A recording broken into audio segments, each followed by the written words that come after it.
Parfois, on est comme la foule. Quand tout va bien, on acclame Jésus. Quand tout va mal, on l'accuse. Nous aussi, nous sommes comme Simon de Cyrène. Quand nous aidons quelqu'un et que nous croyons que Jésus est à côté de nous. Nous sommes aussi comme le bon malfaiteur quand nous demandons pardon à Jésus, qui nous console si nous pleurons. La passion de Jésus, c'est la vie de Jésus, c'est aussi la nôtre. Dans notre vie, c'est parfois un peu difficile, mais nous savons que Dieu est toujours là.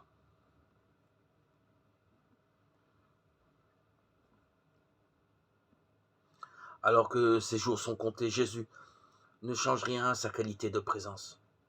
Reconnu homme à son aspect, il s'est abaissé, devenant obéissant jusqu'à la mort. Et la mort de la croix, Philippiens 2, 7, 8. La lecture de la Passion est longue, très longue. Pourquoi n'y a-t-il pas de coupure dans ce long récit qui mène du dernier repas à la mise au tombeau? Pourquoi avoir choisi de ne faire qu'un bloc de toute cette fin de vie de Jésus? Ce qui surprend dans la lecture continue de ces dernières heures, c'est l'accumulation des chocs et blessures que Jésus subit. Rien ne lui est épargné. Il y a la petitesse de ses disciples qui se demandent encore au moment de la scène qui est le plus grand.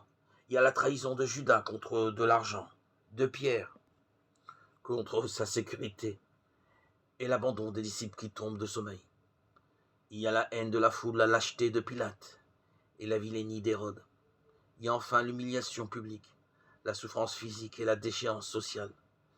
Dans un laps de temps réduit, Jésus expérimente ainsi l'abandon de ses amis, l'injustice politique et religieuse et l'infamie sociale. Cette accumulation est bien ce qui ressort de cette lecture en continu et qui la rend visible.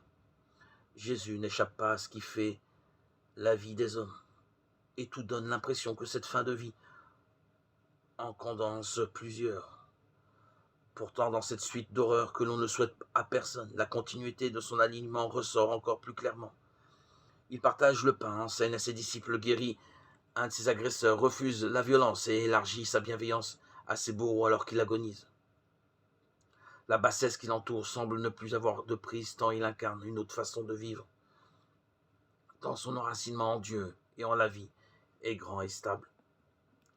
La passion, la violence qu'elle met en œuvre donne à voir ce qui deviendra lumineux avec la résurrection. Jésus n'a pas changé de route. Il l'a fait tout en douceur et humanité.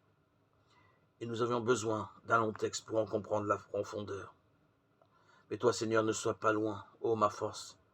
Viens vite à mon aide. Psaume 21.